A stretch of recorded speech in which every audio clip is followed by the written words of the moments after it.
लेकिन महाराज जी, अगर हमारे जैसे हम अपने घर में हैं और हम कोशिश कर रहे हैं नाम जप की, और हमारे घर वाले मांस मदिरा सब कुछ चल रहा है, तो अब यही दुर्भाग्य है, ये दुर्भाग्य है कि ऐसा कुसंग मिला है।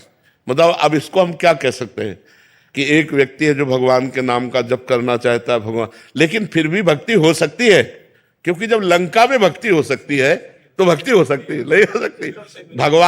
भगवान विभीषण जी से कह रहे हैं, जिम दसनन मो जीव बिचारी, जैसे 32 दांतों के बीच में बड़ी कोमल जीव रहकर अपना काम चला लेती है, नहीं चला रही, ऐसे ही लंका में पूरा लंका निश्चर निकर निवासा, यहां कहां सज्जन करवासा, लेकिन वहां भी विभीषण जी ने भक्ति की, ऐसी भक्ति की कि भगवान ने कहा तुम सरीखे संत प्रेमी हो। और वहां तो हमें लगता है केवल विभीषण जी ऐसे होंगे जो मांस न खाते होंगे, नहीं तो सब मांस खाने वाले थे। मदिरा और मांस का तो वहां मतलब आहार ही था। कुंभकर्ण के लिए पूरा एरिया जमा किया जाता था, जब जगता था तो एरिया के भैंसे खा जाता था, जैसे अपने पकौड़ा खाते ना, ऐसे वो भैंसे खाता था, भैंसे है, बकरी है, सब। मतलब तभी भगवान ब्रह्मा जी ने उसे 6 महीने सोने का, कि एक दिन जगे 6 महीने सोए, नहीं तो पूरी सृष्टि का आहार कर जाएगा। ऐसे लोगों के बीच में रहकर उसने भजन किया। तो आप घबराइए मत, वो जो जैसा करेगा वैसा फल पाएगा। आप अंदर ही अंदर राधा जपिए, अंदर अंदर इसलिए करें कि बाहर कंठी बांधोगे, तिलक बांधोगे तो मांस मदिरा पीने वाले लोग वो आपका हो सकता है विरोध करें।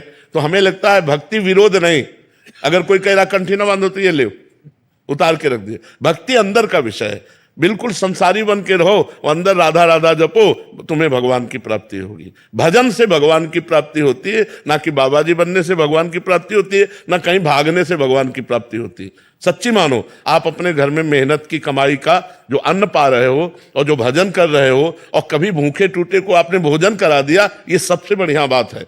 हम लोगों का हिसाब कटता है, जो हम वस्त्र पहने इसमें इसका भजन जाता है, जो प्रणाम करते हैं उनको भजन जाता है, जो भोजन देते हैं उनको भजन जाता है। ये सब फ्री नहीं है, यहाँ सबका टैक्स है। और अगर भजन कम पड़ गया तो हमको नरक जाना है।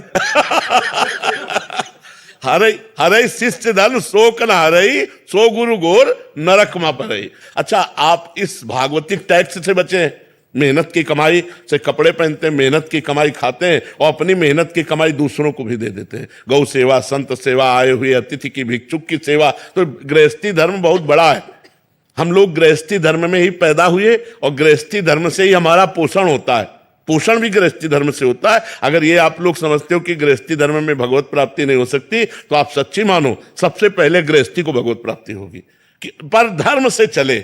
अब पराई बहनी बिटिया से गंदी बातें करो, शराब पियो, मांस खाओ तो नरक जाओगे। चाहे और अगर अच्छे आचरण करोगे, 4 रोटी अपने से बचा करके गौ सेवा, संत सेवा में दे दी, तो वही तुम्हें भगवत प्राप्ति कराएगा। खूब नाम जप करो, कोई परेशानी नहीं। कहाँ भाग के जाओगे? आज हमें एकांत बता दो, कहाँ एकांत है? कहीं एकांत नहीं बचा। हिमालय में भी चले जाओ तो वहां भी लोग आजकल जो है जहां भी एकांत समझते हो वही शूटिंग शुरू है। हाँ, नाम पर जब करते हैं 10 मिनट एकांत में बैठ के, तो उसी टाइम पे पत्नी कुछ काम बता देती है, बच्चा कोई बात नहीं, तो उठ के खड़े हो गए और काम करने लगे, राधा राधा अपना काम करने के लिए चल दिए। राधा भगवान को एकांत में बैठकर भजन करने से नहीं मिलते, काम करते हुए भजन करना सबसे श्रेष्ठ बात है। झाड़ू लगा रहे, फावड़ा चला रहे, व्यापार कर रहे हैं, पानी ला रहे, कुछ भी काम कर रहे, राधा राधा राधा राधा क्या जाता है?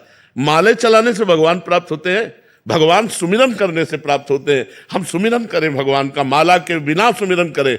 गिन लो भगवान, तुम गिन लो, वो तो सब जान ही रहे हैं। तो खूब भजन करो और गृहस्थी में रहो, और ये जरूर करो कि अपनी कमाई का 4 रोटी का हिस्सा कभी किसी भूखे को खवा दो, कभी किसी गाय को दे दो, कभी किसी बीमार को 10 रुपया तुम्हारे लग जाए। ये बढ़िया परोपकार ये गृहस्थी में जरूर करना चाहिए, और नाम जप करना चाहिए, और भगवान के आश्रित रहना चाहिए। आश्रित का मतलब नाथ सकल संपदा तुम्हारी, मैं सेवक समेत सुतनारी। बढ़िया भजन है, कोई परेशानी नहीं, कहीं भागने की जरूरत नहीं, ये सोचने की जरूरत नहीं कि बाबा जी ज्यादा भजन कर लेते हैं। ऐसे किया ना आपने, ऐसे इसका भी टैक्स है, हमारा भजन जाएगा आपके पास।